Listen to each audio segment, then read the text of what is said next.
What's up guys, this is Advaith and just last month I had unboxed this Redmi Note 5 Pro and if you haven't seen that video, I'll leave a link in the description, do check it out.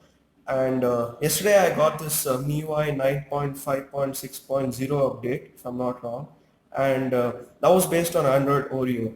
Now the Chinese version of this phone actually shipped with Android Oreo out of the box, but the Indian version shipped with Android Nougat. And now finally the Indian version has got Android Oreo. And in this video I'm going to tell you 5 new things or changes that I've noticed after updating my device. So let's get started. So the first new feature is dual 4G.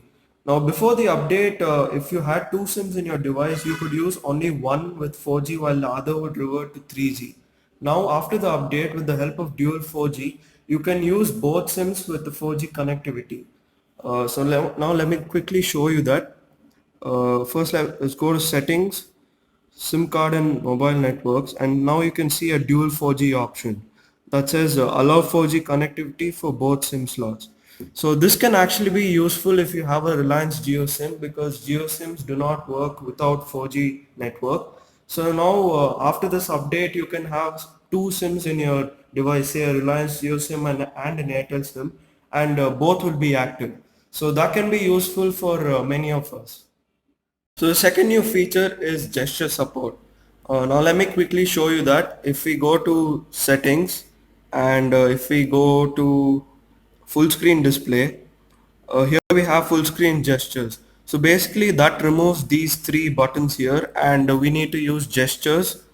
So let me quickly show you that. So the first gesture is like if you want to go to the home screen, you have to swipe from the bottom like that.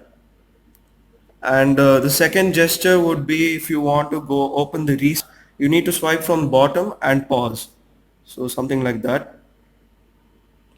And the next gesture is if you want to go back. So you just need to swipe right from the edge like this. And if you want to go back, you can also swipe left from the edge. Something like that.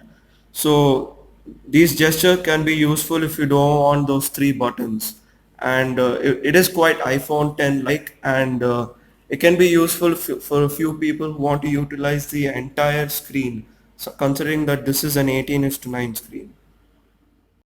Next new feature is picture in picture. So basically this is actually a native Android Oreo feature, and the only problem I feel is that it doesn't work with the YouTube app, and you need to use it only in Chrome. So let me quickly show you that. First let me show you the YouTube app. So now if I play a video and if I go back, as you can see the video doesn't come when I go back. So now if I go to Chrome and if I play the video, and you need to be in the desktop side, do remember that. And if I play the video in the full screen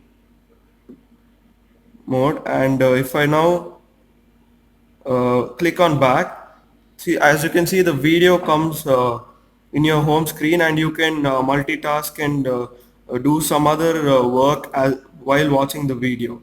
So this is quite helpful, and it's a nifty little feature which many of us would use. Next change I would say is with regards to camera. Actually, there was an issue with portrait mode before the update, and it doesn't seem to have been solved. This is a picture taken in portrait mode, and as you can see the picture is extremely blurry as the camera is unable to focus as we move closer to the subject. This is another picture taken in portrait mode, and again as you can see the subject is clearly not in focus.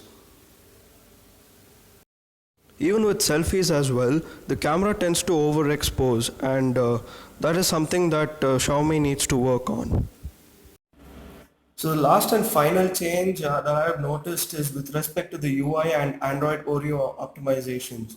So Android Oreo promises better battery life and better performance. While I haven't noticed any increase in battery life, I am happy to say that the battery life hasn't decreased. So with respect to the UI, I've noticed some subtle changes, like if we go to settings, we see the security status option, which wasn't there before, and under this we have three options like Find My Device, Security Update, as well as Google Play Protect. And with also the notification shade has undergone a little bit of modification. Now we can directly reply to WhatsApp messages, so that can be convenient. Another thing worth mentioning is that Android Oreo features like Wallpaper API and Adaptive System UI has not made its way to MIUI here. So that's one thing to note. And while I can't completely confirm this, but the Redmi Note 5 Pro supposedly now has Project Treble support. So that's it, guys. Those were five new features or changes that I noticed with this update. I really hope Xiaomi fixes that camera issue with the portrait mode, as well as vibrant exposure with the front-facing camera. Apart from that, the battery life seems good, and those new features like picture-in-picture as well as the gestures can be useful for many of us. So that's it, guys. I hope you liked this video. If you liked it, do hit the like button to let me know, and subscribe to the channel for more tech videos like this in the future. Thanks for watching, and I hope to see you soon. Peace.